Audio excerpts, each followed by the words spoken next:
Praise the lord. ప్రభు అయిన యేసుక్రీస్తు నామములో మీ అందరికీ ప్రేమవందనాలు తెలియజేస్తున్నాను. మత్తయి సువార్త 8వ అధ్యాయము 5వ వచనం నుంచి మనం ధ్యానం చేయడం మొదలు పెడితే లేఖనంలాగా వ్రాయబడి ఉన్నది. ఆయన కపెర్నహూములో ప్రవేశించినప్పుడు ఒక శతాధిపతి ఆయన యొద్దకు వచ్చి, ప్రభువా, నా దాసుడు పక్షవాయువుతో మిగులు బాధపడుచు ఇంటిలో పడి ఉన్నాడని చెప్పి ఆయనను వేడుకొనెను. ఇలా అతను ఒక శతాధిపతి, 100 మంది మీద అధికారి. మరి తను కోరుకున్నట్లయితే అప్పటి కాలంలో ఉన్నటువంటి వైద్యులు ఎవరి దగ్గరికైనా వెళ్ళి తన దాసుని స్వస్థపరచటకు ప్రయత్నాలు చేసి ఉండవచ్చు. అయితే ఎన్నో ప్రయత్నాలు చేసి విసికి వేసారిపోయినటువంటి జీవితం శతాధిపతిది. అయితే గుర్తించాల్సిన విషయం ఏంటిదనంటే, సమస్యతో ఎవరి దగ్గరికి వెళితే వారి దగ్గరికి వెళ్ళినప్పుడు మనకు విడుదల కలగదు, కానీ ఎవరైతే పరిష్కరించగలరో వారి దగ్గరకు వెళ్ళినప్పుడు మాత్రమే మనం ఎదుర్కొనే సమస్యకు పరిష్కారం కలుగుతుంది అనేటువంటి విషయాన్ని శతాధిపతి స్పష్టంగా గ్రహించగలిగాడు. ఇక నేను ఎవరి దగ్గరికి వెళ్ళినా నా దాసులు బాగుపడటం సాధ్యపడదు, కానీ యేసు యొద్ద మాత్రమే సమస్యకు పరిష్కారం ఉంది అని అతను బహుస్పష్టంగా గుర్తించాడు. ఆ మధ్యకాలంలో కొత్తగా వివాహమైన 2 భార్యాభర్తలు ఓ సాయంకాలపు వేళ సరదాగా బయటికి వెళ్ళడానికి వారు ఇష్టపడ్డారు. భార్యాభర్తలు ఇద్దరు కలిసి వారు కొనుంటి కారులో ప్రయాణమై వెళ్తూ ఉంటే సాయంకాలపు వేళ వాళ్ళు బయలుదేరారు. అయితే వారు ప్రయాణమైన తర్వాత 1 గంట ప్రయాణం చేసిన తర్వాత అనుకోని రీతిలో వాళ్ళ కారు రిపేర్ అయిపోయింది, ఆగిపోయింది. మరి ఆ భర్త కారులోంచి దిగి రిపేర్ చేయడానికి ప్రయత్నం చేశారు, కానీ రిపేర్ చేయడం తన వల్ల కాలేదు.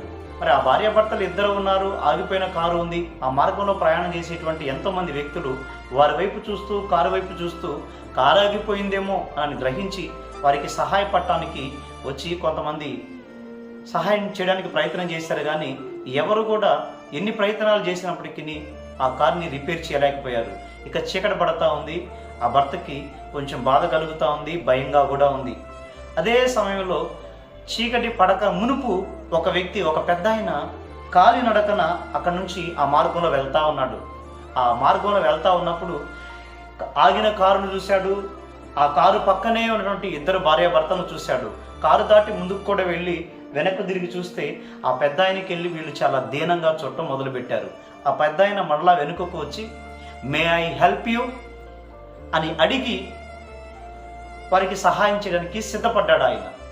మరి వాళ్ళు చెప్పారు, సమస్య ఇదయ్యా, కారు ఆగిపోయింది, మేము ఇక్కడి నుంచి ఇంకొక ప్రాంతానికి వెళ్ళాలి, మేము ఇలా వెళ్ళాలంటే ఇలా ఇంత టైం పడుతుందని చెప్పేసి కొంచెం ముచ్చటించారు ఆయనతోటి.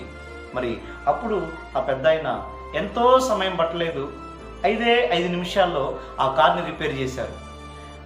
ఇప్పుడు ఇంజిన్ స్టార్ట్ చేయి అంటే ఇంజిన్ స్టార్ట్ చేయగానే కారు స్టార్ట్ అయిపోయింది. ఆ భార్యాభర్తలు ఇద్దరు ఆశ్చర్యపోయారు. అయ్యా, ఇప్పటి వరకు ఈ మార్గంలో చాలామంది మాకు సహాయపడాలనుకున్నారు, కానీ వారు ఎవ్వరూ మాకు సహాయం చేయలేకపోయారు. ఎన్ని ప్రయత్నాలు చేసినా వాళ్ళు విఫలమైపోయారు. మీరు పెద్ద వయసు కలిగిన వారులాగున్నారు, కానీ 5 నిమిషాల్లో మా సమస్యని పరిష్కరించారే అని ఆ భార్యాభర్తలు ఇద్దరు ఆ పెద్ద ఆయనతో మాట్లాడుతున్నప్పుడు ఆ పెద్ద ఆయన నవ్వుతూ ఈ మాట అన్నాడు. దానికి ఒక కారణం ఉంది. ఎందుకు అనంటే, ఆ కార్ని డిజైన్ చేసినటువంటి డిజైనర్ను నేనే అన్నాడు. ఆ కారును డిజైన్ చేసినటువంటి డిజైనర్ను నేనే అన్నాడు ఆ పెద్ద ఆయన. ఆశ్చర్యపోయారు. నిజమే ప్రియులారా, ఆ కారు మరెవరిదో కాదు, ఫోర్డ్ కంపెనీ నుంచి రిలీజ్ అయినటువంటి కారు అది. ప్రియ సోదరి సోదరుడా, దీన్ని బట్టి మనం గ్రహించవలసినటువంటి విషయం ఏంటిదనంటే, ఒక కారు ఒక కంపెనీ తరఫున రిలీజ్ చేసినప్పుడు ఆ కారు రిపేర్కు గురైనప్పుడు ఆ కంపెనీ డిజైనరే దాన్ని రిపేర్ చేయగలిగాడు. అలాగే నీ జీవితంలో ఏదైనా సమస్యలుంటే, కొదువలుంటే, కొరతలుంటే, అనారోగ్యాలుంటే దానిని కూడా బాగు చేయగలంటే ఏకైక దేవుడు ఒకే ఒక్కడున్నాడు. ఆయన మరెవరో కాదు, నజరేయుడైనటువంటి యేసుక్రీస్తు. నీ సమస్యలన్నింటికీ పరిష్కారం ఆయన దగ్గరే ఉంది. పాడైపోయినటువంటి జీవితాలను, పతనమైపోయినటువంటి జీవితాలను, కృంగిన జీవితాలను, విసికి వేసారిన జీవితాలను, ఇక నా జీవితం వ్యర్థం అనుకుంటే జీవితాలను సైతం ఆయన క్షణంలో చక్క చేయగలిగినటువంటి శక్తి కలిగినటువంటి వాడు నజరేయుడైనటువంటి యేసుక్రీస్తు.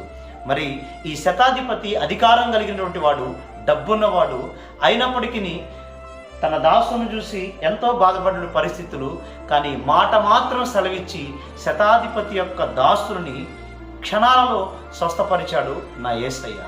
కాబట్టి అతిరేక దేవుడు నీకు, నాకు, మనందరికీ కృప చూపుటకు శక్తి కలిగిన వాడై ఉన్నాడు. ఆమేన్.